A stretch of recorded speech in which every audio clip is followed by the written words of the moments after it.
Welcome to the video guys. India की playing 11 बनाई गई जो मुझे ऐसा लगता है नॉकआउट मैचेस में खेलेगी, डू और डाई मैचेस के, जिम्बाब्वे की और वेस्ट इंडीज की। 300 अलर्ट से लेके डू और डाई का मैच की सफर सोचो। 300 पार बोल रहे थे और अभी डू और डाई के लाले आ गए। एनीवेज, एक चेंज तो ऑब्वियस है, रिंकू सिंह जो अवेलेबल नहीं है वो घर गए हैं क्योंकि उनके डैडी बीमार है वेंटिलेटर पे, तो speedy recovery to his dad. तो चेंज ऑब्वियस है, रिंकू सिंह की जगह कोई एक प्लेयर खेलेगा फॉर श्योर। उसके बाद south Africa versus West Indies के मैचअप के बारे में बात कर लेते हैं, फिर उसके बाद जो सुपर 8 की मैच आज हुई श्रीलंका वर्सेस न्यूजीलैंड, उसके बारे में बात कर लेंगे। So starting from India playing 11, पहला मुझे लगता है अभिषेक शर्मा। भाई देखो, ये बंदा ऐसा है ना कि कितने भी डक्स बना ले, कितना भी खराब खेल ले, but he is an x factor. भाई अभिषेक शर्मा के पिछले 6 मैचेस में 4 डक्स आए और लास्ट मैच में 15 रन आए 12 बॉल में, बट फिर भी मुझे लगता है कि अभिषेक शर्मा ही स्टार्ट करेंगे। He is number 1 T20I player for a reason. भाई एक पेट खराब की वजह से क्या हो सकता है भाई, जिंदगी में कभी भाई दुश्मन का भी पेट खराब ना हो, ऐसा सिचुएशन हो गया। पर यार जो साउथ अफ्रीका के मैच में 15 रन आए थे ना, मार्को एंसन ने कुछ लगातार 4 बॉल बीट किए थे अभिषेक शर्मा को, और फिर स्लोअर डिलीवरी पे विकेट भी मिला अभिषेक शर्मा को। तो जितना कंसर्निंग डग आना था उससे ज्यादा कंसर्निंग ये 15 रन आए हैं जो एकदम रस्टी 15 रन थे। बट यार देखो, ये ऐसा बंदा है ना कि बॉल खा के नहीं लेगा, एक तो मारेगा नहीं तो निकल जाएगा, जो कि अच्छा है भाई। और आप ये चीज देखो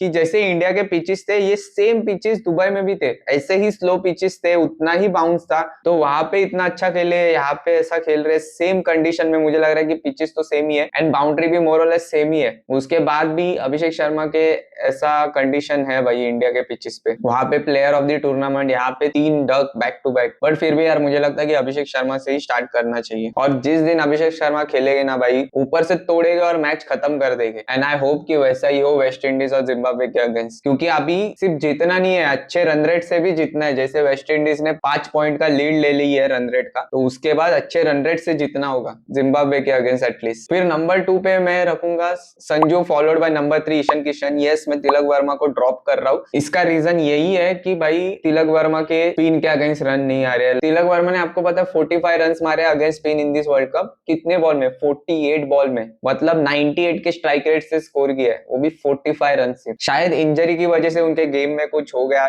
जिसकी वजह से ऐसा डाउनफॉल आ रहा है। May be hand eye coordination कुछ वीक हो गया हो, या फिर वो जो टाइमिंग रहती है ना वो मिस हो गई हो, मे बी वो रीजन हो सकता है इंजरी की वजह से। बट यार ये टाइम पे मुझे ऐसा लगता है कि तिलक वर्मा को बेंच करना बेटर है रादर देन उनको खिलाना, क्योंकि आप कंटिन्यूस खिलाते जाओगे और वो परफॉर्म नहीं करते रहेगा ना, तो एक टाइम ऐसा आएगा कि भाई टीम से ही निकल दिया जाएगा, तो करियर हैम्पर हो जाता है। उससे अच्छा बेटर ये रहेगा कि अगर कुछ इंजरी है उनको, या फिर इंजरी की वजह से रन नहीं आ रहे, तो भाई अभी नहीं खिलाते, उन्हें बेंच करते, दूसरे प्लेयर को चांस देते हैं, एंड फिर जब वो फुल्ली फिट हो गए तो वापस टीम में आ सकते हैं। क्योंकि देखो, अगर ये दोनों भी मैचेस खिलाते हैं तिलक वर्मा को, and worst case scenario Tilak Varma perform नहीं करते ना, मुझे नहीं लगता कि तिलक वर्मा इसके बाद T20I का पार्ट हो गए। एंड आप देखोगे वो बंदा प्रेशर में है। साउथ अफ्रीका के अगेंस्ट स्ट्राइक रेट बढ़ाने के लिए उन्होंने आगे बढ़ के मारने की कोशिश की, मिस हो गया एंड कॉट बिहाइंड हो गए। एंड उसके बाद भी उनको लग रहा है कि भाई पैड पे लगे, मेरी बैट पैड की आवाज आ रही है, और उन्होंने रिव्यू लिया, और रिव्यू में हमने देखा कि भाई बैट कहाँ है, बॉल कहाँ है और पैड किधर है। पैड और बैट में इतना बड़ा डिफरेंस था। तो मतलब क्लियर डेस्पिरेशन दिख के आ रही है कि भाई तिलक वर्मा को रन्स मारने, एंड वो क्लियर दिख के आ रहा है कि ये प्रेशर में खेल रहे। मैं खुद तिलक वर्मा का फैन हूं, मैं तिलक वर्मा को सपोर्ट करता हूँ, बट भाई मुझे ऐसा लगता है कि अभी उनको बेंच करना ही बेटर है और उनके जगह पे संजू सैमसन को खिलाना चाहिए। बट अभी संजू सैमसन से ओपन करवा सकते हैं, संजू सैमसन वन डाउन नहीं खेलेगा, नेचुरली फिर ईशान किशन को वन डाउन खेलना पड़ेगा। आई नो इट्स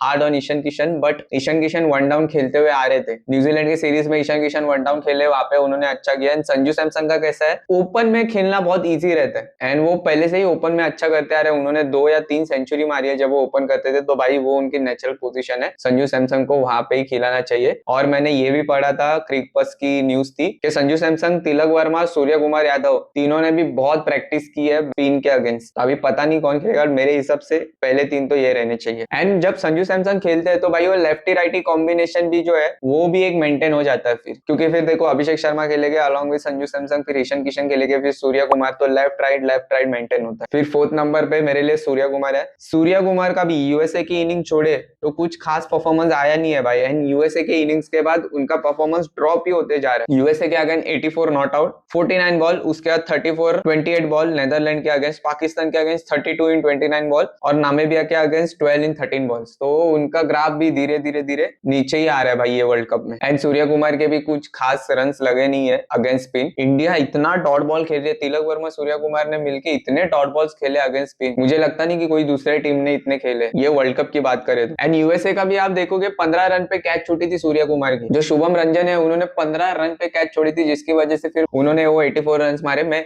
क्रेडिट नहीं लेना चाह रहा हूँ सूर्य कुमार यादव से, बट मैं बता रहा हूँ जो बड़ी टीम है वो ऐसे छोटे छोटे चांसेस मिस नहीं करेगी भाई, और उन लोग प्रॉपर प्लानिंग से आते हैं और उनकी प्लानिंग दिख रही है। साउथ अफ्रीका प्रॉपर प्लानिंग से आए, दिखा हम लोग ने वो क्या कर सकती है। एंड वेस्ट इंडीज को भी हल्के में मत लेना भाई, वेस्ट इंडीज भी एक प्रॉपर प्लान से आएगी। डैरन सैमी भाई डेंजर कोच है, उनके प्लेयर्स आप देखो, स्पिनर्स अच्छे लेंथ पे अच्छे लाइन पे बॉलिंग कर रहे हैं, हार्ड बॉलिंग कर रहे हैं एकदम उनके स्पिनर्स। उनके बॉलर्स जेसन होल्डर हो गया, जोसेफ हो गया, प्रॉपर यॉर्कर एग्जीक्यूट कर रहे हैं। उनके बैटर स्ट्राइक रोटेट करके खेल रहे हैं। कभी हम लोग ने वेस्ट इंडीज को देखा ही नहीं था कि भाई 1 रन 2 रन भाग रहे। उन लोग बहुत ज्यादा रिलाई करते थे हार्ड हिटिंग पे, पावर पे, बट उनके batters 1 run 2 run time to time भाग रहे हैं, डॉट बॉल्स कम खेल रहे हैं। दे आर मेकिंग श्योर कि अगर उनको 8 8.5 के रन रेट से खेलना है तो उन लोग 8.5 8 के रन रेट से खेल रहे हैं। अगर आप पिछला मैच देखोगे वेस्ट इंडीज का, तो शिमरन हेटमायर जहां पे मार रहा था, Roman and Paul run ball खेल रहे थे, 25 बॉल में 25 रन आए थे रोमन एंड पॉल के, बट एट द एंड उन्होंने अपनी 50 बनाई और हाई स्ट्राइक रेट से बनाई। यही चीज मिसिंग है भाई इंडिया में, सूर्य कुमार तिलक वर्मा यही चीज नहीं कर पा रहे। जैसे मैंने कहा बड़ी टीम है ना, प्रॉपर प्लानिंग के साथ आती है। साउथ अफ्रीका बिल्कुल भी पेस नहीं दिया सूर्य कुमार यादव को, एंड सेम वेस्ट इंडीज भी करेगी भाई, प्रॉपर एक प्लान के साथ आएगी। सो फिर सूर्य कुमार के बाद नंबर 5 पे मैं रखूंगा अक्षर पटेल को। यस भाई, वाइस कैप्टन है आपका, डिजर्व करता ही है खेलना। अक्षर पटेल इज द गाय जिसकी वजह से हम लोग वर्ल्ड कप जीते। यस, बाकी लोगों ने भी कंट्रीब्यूट किया था, बट अक्षर पटेल की वजह से वो 176 रन बोर्ड पे लगे थे फाइनल में। 34 फॉर 3 थे इंडिया जब अक्षर पटेल बैटिंग करने आए, और 47 रन मारे थे अक्षर पटेल ने 31 बॉल में। और अगर रन आउट नहीं होते ना तो और भी मारते थे, वो तो रन आउट हो गए थे। सोचो ऐसा प्लेयर जिसने क्लच इनिंग खेला था, प्रेशर सिचुएशन में आके 47 रन मार के गया 31 बॉल में, ऐसे प्लेयर्स को आप बिठा रहे हो यार। एंड क्या भाई, क्या ये मैचअप। अक्षर पटेल ऐसा प्लेयर है जो भाई लेफ्ट हैंडेड बैटर को डाल सकता है बॉलिंग। आप देखो अपनी भी जो बैटिंग लाइनअप है जो साउथ अफ्रीका के अगेंस्ट खेली, उसमें भी बहुत सारे लेफ्टी थे, बट उन्होंने तो केशव महाराज को खिलाया। उसने तो 1 ओवर में 3 विकेट भी निकाला। इनफैक्ट उसने ही मेन विकेट निकाला हार्दिक पांड्या का, रिंकू सिंह का विकेट निकाला, तो वो तो खिला रहे थे। तो हमें क्या जरूरत है एक्सपेरिमेंट करने की। Axar Patel stump to stump bowling करता है। जब आपके विकेट्स गिरे ऊपर एंड यू वांट समवन जो दोनों घेर पे खेले, स्ट्राइक रेट रोटेट करके खेले, या फिर जब टाइम आए तो हाई स्ट्राइक रेट से खेले, अक्षर पटेल इज द गाय। अक्षर पटेल इन्होंने पहले भी किया है एंड अभी भी डिलीवर कर सकते हैं भाई। तो भाई इसे तो छेड़ना नहीं चाहिए। बहुत मुश्किल होता है ऐसा प्लेयर ढूंढना जो नंबर 5 पे दोनों घेर पे खेल सकता है, हाई स्ट्राइक रेट से भी खेल सकता है, रन रोटेट करके भी खेल सकता है। आप मुझे बताओ, वर्ल्ड कप में बहुत लिमिटेड प्लेयर्स है जो ये कर सकते हैं। अपने पास ऐसा प्लेयर है अक्षर पटेल और हम उसी को बिठा रहे। ये तो लॉजिक कुछ भी समझ में नहीं आया। मेरा दिमाग तो कहता है ये गौतम गंभीर का ही लॉजिक। आपको क्या लगता है कमेंट सेक्शन में बताइए। सो अक्षर पटेल के बाद शिवम दुबे और हार्दिक पांड्या को खिला सकते हैं। शिवम दुबे भाई अपना लोन वॉरियर है। शिवम दुबे बैटिंग में अकेला ही खेल रहा है, ये हमें एक्सेप्ट करके चलना पड़ेगा। And Shivam Dube as a batter has improved a lot. पहला ऐसा रहता था कि शिवम दुबे सिर्फ स्पिन को मारता है, अभी ऐसा नहीं है भाई। शिवम दुबे स्लोवर डिलीवरीज पे भी मारता है, मीडियम पेसर को, फास्टर को, हार्ड लेंथ डिलीवरी भी 6 को मार सकता है शिवम दुबे। और मोस्ट इंपोर्टेंटली स्ट्राइक रोटेट करता है जो बॉल डिफिकल्ट होता है। वो साउथ अफ्रीका के अगेंस्ट दुबे की वजह से अपना नेट रन रेट जो भी था वो थोड़ा बेटर हुआ है, नहीं तो जो -3 पे था ना अपन, अभी वो -5 पे रहते अगर शिवम दुबे वो इनिंग्स ना खेलते तो। शिवम दुबे इन दिस वर्ल्ड कप 31.60 का एवरेज है, 154.90 का स्ट्राइक रेट है, 66 against Netherland, 42 against south Africa. So for me number 6 Shivam Dubey followed by Hardik Pandya number 7। Number 8 पे मैं वॉशिंगटन सुंदर को खिलाऊंगा क्योंकि रिंकू सिंह अवेलेबल नहीं है, तो Washington will come in for me. And इसका दूसरा रीजन ये भी है क्योंकि चेन्नई में मैच है, चेन्नई में सेकेंड इनिंग में ड्यू आ सकती है, तो अगर अपनी पहली बॉलिंग आती है तो बेटर होगा भाई, अपन स्पिनर्स को यूज कर सकते हैं क्योंकि चेन्नई में बॉल टर्न भी होता है और ग्रिप भी होता है, तो स्पिनर्स को हेल्प मिलती है वहां पे। हम लोग ने आईपीएल में ये देखा है। तो actually 2 spin allrounder along with Varun Chakravarthy make sense for me. बाकी आपकी क्या ओपिनियन है इस पे कमेंट सेक्शन में बताइए, क्योंकि एक बॉलिंग डेप्थ भी देता है। हम लोग ने लास्ट मैच में देखा वरुण चक्रवर्ती रन खा रहे थे, उसके बाद हमारे पास कोई था ही नहीं बैकअप के लिए। हम लोग बहुत ज्यादा डिपेंडेंट है जो हमारे 5 बॉलर्स है उस पे, और वरुण चक्रवर्ती को फाइनली अपना 4 ओवर का कोटा डालना पड़ा। He had a of day और उनको फिर रन्स पड़े, तो वो भी एक बेटर होगा अगर वॉशिंगटन सुंदर फिर अपने प्लेइंग 11 का पार्ट रहते हैं तो। फिर बॉलिंग तो अपनी सॉर्टेड है, 9 पे अर्शदीप सिंह फॉलोड बाय वरुण चक्रवर्ती 10 पे, और फिर 11 पे बुमराह। भाई ये फर्स्ट टाइम है मुझे ऐसा लगता है जहां पे इंडिया की bowling in a world cup is better than batting. सोचो अपनी बैटिंग भी अच्छी है वर्ल्ड कप में आने के पहले, बट बैटिंग वो फंक्शन नहीं कर पाई जो लेवल का उनको फंक्शन करना था। बट भाई अपनी bowling they have lived up to their expectation और बॉलिंग अपनी बहुत अच्छी हो रही है। Bumrah is the true legend भाई। अगर बुमराह वैसी ओवर्स नहीं डालते साउथ अफ्रीका के अगेंस्ट तो अपना 200 205 आराम से हो जाता साउथ अफ्रीका का। एंड भाई हार्दिक पांड्या को नए बॉल से ही यूज करना पड़ेगा, क्योंकि जब हार्दिक पांड्या पुराना बॉल डालते हैं तो इकोनॉमिकल नहीं रहते, बहुत सारे रन खाते हैं। हम लोग ने नेदरलैंड के मैच के अगेंस्ट भी देखा, साउथ अफ्रीका के मैच के अगेंस्ट भी देखा, और यूएसए के मैच के अगेंस्ट इनफैक्ट उन्होंने नए बॉल से बॉलिंग की थी। तो हार्दिक पांड्या को नए बॉल से ही यूज करो भाई। एंड बुमराह के सब ओवर्स, मैं तो बोलता हूँ चारों के चारों ओवर्स पीछे यूज करो, क्योंकि अगर बुमराह के ओवर्स पहले ही डलवा दिए तो फिर हार्दिक पांड्या से मजबूरन बॉलिंग करवाना पड़ता है बैकएंड में। And Hardik Pandya in this world cup is not economical when it comes to death overs. इस पे आपकी क्या राय है कमेंट सेक्शन में बताइए। South Africa versus West Indies matchup के बारे में बात कर लेते हैं। बहुत जरूरी है भाई साउथ अफ्रीका का जीतना, साउथ अफ्रीका के लिए नहीं बट हमारे लिए। वेस्ट इंडीज के स्पिनर्स बहुत तगड़ी बॉलिंग कर रहे हैं। गुतुकेश मुट्टी हो गए, फिर अकील हुसैन हो गए, दोनों भी मिडल ओवर में आते हैं बॉलिंग करने के लिए। एंड मिडल ओवर में डेविड मिलर स्पिन को